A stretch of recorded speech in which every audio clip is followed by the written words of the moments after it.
Welcome to the Short Funk Podcast. I'm Tom Barbalet. Today I want to talk about a documentary that I watched on Netflix called Pervert Park. It's about a trailer park in Florida where all the residents are sex offenders.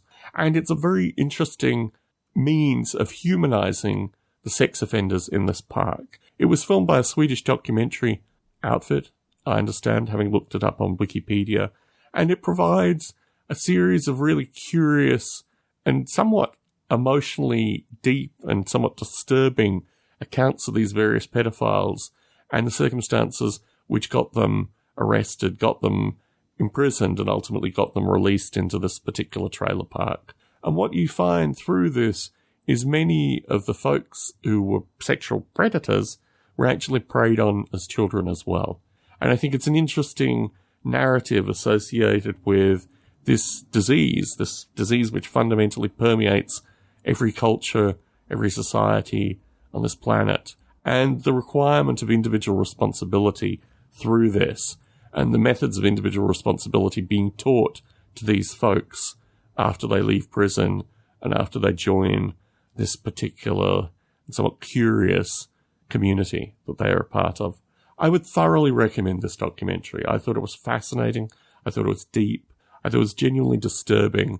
And I think it illustrates the fragility of human psyche, that oftentimes people that damage other people's psyches are they themselves really fundamentally fragile.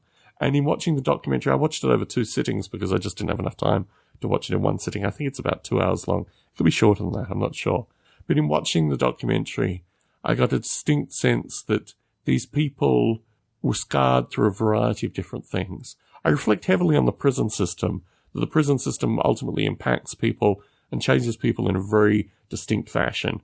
And oftentimes you can see the prison system in people's skin and people's movements and people's behavior and people's eyes.